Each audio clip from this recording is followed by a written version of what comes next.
La prise du village de Bogatyr par l'armée russe a infligé un coup dur aux défenses ukrainiennes sur le front sud-est, modifiant profondément l'équilibre des forces dans cette zone stratégique. Cette victoire marque une avancée significative dans la campagne militaire, fragilisant la position des forces armées ukrainiennes dans la région du Sud-Donetsk. N'oubliez pas de vous abonner pour ne rien manquer de nos prochaines vidéos et partagez votre avis en commentaire.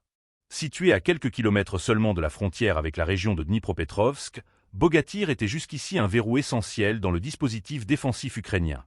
Transformé en véritable bastion, le village constituait un point logistique majeur et un centre de résistance organisée, équipé de plus de 1400 bâtiments servant de postes de commandement, de fortification et de relais de ravitaillement. L'armée ukrainienne y avait mis en place des lignes défensives robustes, espérant y stopper toute progression adverse.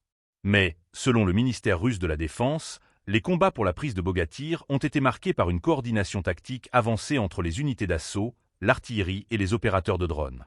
Cette synergie a permis de neutraliser rapidement les positions fortifiées ukrainiennes, renforcées par un soutien aérien précis et des frappes ciblées sur des objectifs stratégiques.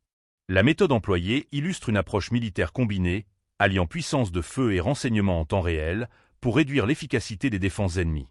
Les troupes de la 29e armée de la garde, appartenant au groupe A, ont été les principaux acteurs de cette opération.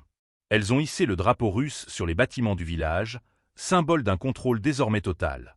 Après avoir neutralisé les principaux points de résistance, ces unités ont mené des opérations de ratissage, éliminant un nombre significatif de combattants et détruisant du matériel militaire ukrainien. Ce succès tactique, rapporté dimanche par les autorités russes, aurait été obtenu en seulement quelques jours, témoignant d'un rythme soutenu dans les avancées sur ce secteur. Le ministère de la Défense souligne que les forces russes poursuivent désormais leur progression vers l'avant, profitant de cette brèche ouverte dans les lignes ukrainiennes. Cette opération s'inscrit dans un contexte plus large où la lutte pour le contrôle des territoires dans le Donbass reste âpre et décisive.